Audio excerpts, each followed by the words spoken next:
మనం ఏం చేయబోతున్నాం అంటే ఇప్పుడు ఎస్ యాక్చువల్గా ఒకటేంటంటే మనము డైలీ లైఫ్లో Mm.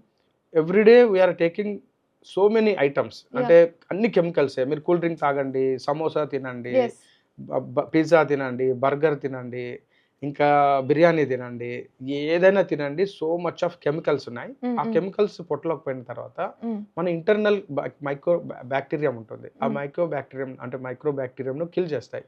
అంటే దీన్ని ఇంటెస్టినల్ గట్ ఫ్లోరా అంటారు.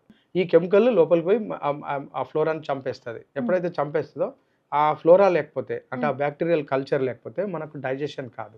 ఎప్పుడైతే డైజెషన్ కాదో మనము న్యూట్రియంట్స్ను అబ్జర్వ్ చేసుకోలేము. ఎప్పుడైతే న్యూట్రియంట్స్ను అబ్జర్వ్ చేసుకోమో మనకు vitamin D deficiency, B12 deficiency, iron deficiency మీరు అబ్జర్వ్ చేయొచ్చు. ఒక్కొక్కరు పిస్తాలు, బాదాములు, ఆకురోట్లు తింటున్నారు. చాలా విపరీతమైన స్వీట్లు తింటున్నారు.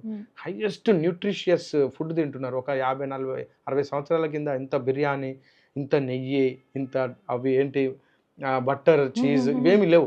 జస్ట్ అప్పుడు అంబలి, గట్క, గంజి లేకుంటే ఒక మామిడికాయ పచ్చడి అంటే ఒక ఆవకాయ పచ్చడి ఉండేది. చాలా స్ట్రాంగ్గా ఉన్నారు వాళ్ళు. సో ఇప్పుడు మనం ఇన్ని తిన్నా కూడా మనకు ఎందుకు అబ్జర్వ్ కావట్లేదంటే మనకు ఇంటర్నల్గా బ్యాక్టీరియం చనిపోతుంది. రీజన్ ఏంటంటే కెమికలైజ్డ్ ఫుడ్స్. ఆబ్వియస్లీ మనం కెమికలైజ్డ్ ఫుడ్స్. సో దాంట్లోనే కొంతమంది ఏదో హెల్త్ వైస్ చూసుకొని ట్రై చేస్తున్నారు కానీ బట్ ఇట్స్ నాట్ yes